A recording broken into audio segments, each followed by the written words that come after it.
Wilson, Mary Catherine Ham, Brian Neiman, today's newsmakers, and you. The Morning Majority, 630. WMAL. 737. You know, it's sort of my personal mission in life to make sure that the ban of incandescent light bulbs is overturned. I've noticed. At some point. I'm taking these on as my personal cause. And when the House of Representatives took a vote the other day, it failed because there were for a number of reasons, but the main reason was that 10 Republicans voted against the measure. And as I was looking down the list, I got to number 9 here. Scott Rigell from the 2nd Congressional District in the Commonwealth of Virginia, and I was disappointed. I was shocked. I was surprised. And so I asked, can we get the representative on the phone and have him sort of explain this vote? Because I was shocked. And he's with us now, Congressman Scott Rigell from the 2nd Congressional District of Virginia. How are you? Glad you're with us this morning. Hey, Brian. Thank you for having me on. All right, now let me ask you the question before you get started. I couldn't believe that you voted against the repeal of this law. I want you to know something, Brian, that when I put my card in that slot and hit red, I knew that some good folks out there, frankly, maybe including you, would say, what? Count me among the confused. I hope I can clarify it this morning. I am absolutely committed to the repeal of the ban of incandescent bulbs. I mean, I go into Home Depot or any other place, and I just go, what's going on here? And I was looking forward to voting for the bill. But as I looked into it, and I would encourage you to if you have the time, embedded in that bill is a provision that I truly believe is unconstitutional. What it states is, it goes beyond the repeal. If it just said repeal incandescent bulbs, I would have pushed the green button 3 times. It also went on, though, and I think unnecessarily, it restricted states and localities from basically restricting what kind of bulbs that they could restrict. Right. And that is just, this was a core principle upon which I ran, and I thought, daggone it, why did we do that? Why did it get through committee with that embedded in the bill? And it was a tough vote. It was a dilemma, but I voted no. All right, so if there's another crack at this, you'll vote yes? Oh, enthusiastically. I'll work with anyone on either side of the aisle to get rid of that. That, too, is a classic example of hyperactive, I think of it as overly intrusive federal government, but I don't want, in our vigilant effort to roll back the government, I do not want to be guilty of what we really fiercely objected to. You relieved my mind. So you actually read the bill, huh? Yes, sir. Oh, that can be so dangerous.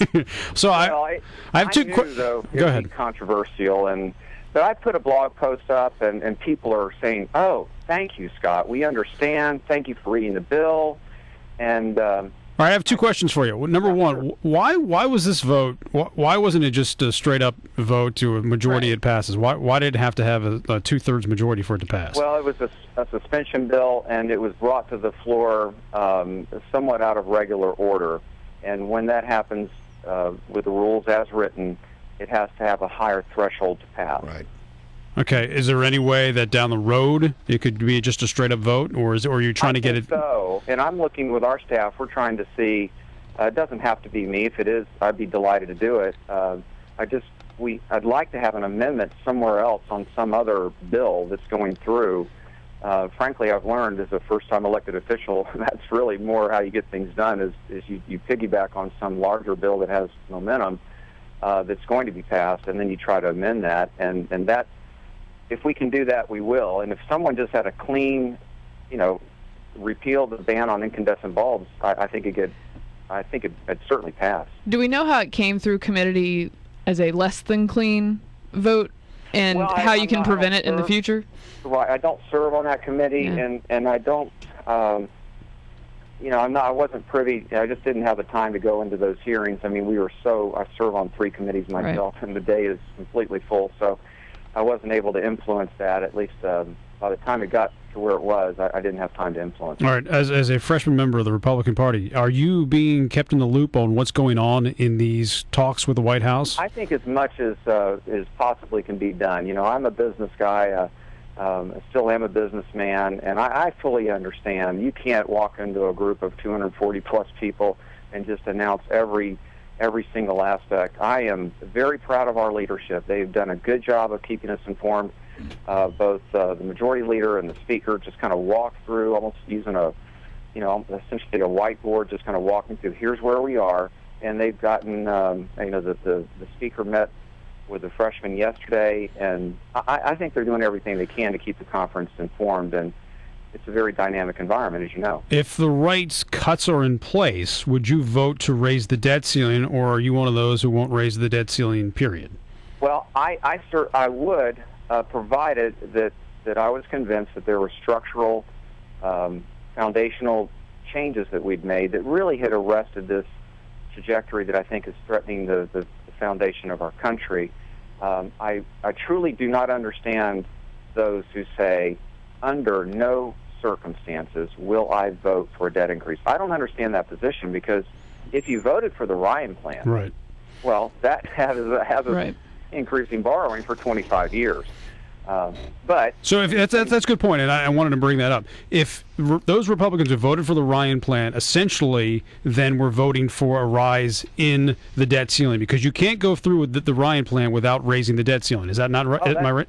You can't vote for the Ryan plan essentially without, if everything played out under the projections, you'd be raising the debt limit every year for 25 years. Right. Well, Congressman, thank you so much for coming and explaining yourself. I feel better now about our relationship. And by the way, I told him, I guarantee there's some kind of technicality of why Scott Rigell voted against it. Listen, I appreciate it. I have been, just so consistent, I believe. I know why I'm here. I know why the folks of the 2nd District sent me here.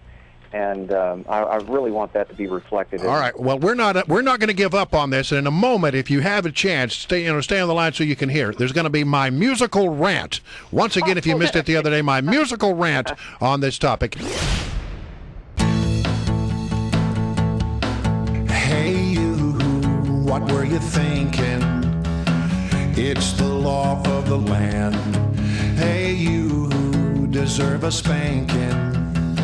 You passed a light bulb ban. You made them contraband. You passed a light bulb ban. Now I have fluorescent. The light is ghastly blue. I don't think a light bulb should be a curly Q. Undo the light bulb ban. Undo the light bulb ban.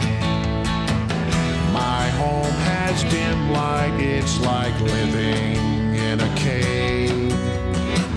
I bet Tom Edison is spinning in his grave, in his grave, in his grave. So please make a correction and set the whole thing right. If not, there'll be an election. We'll help you see the light.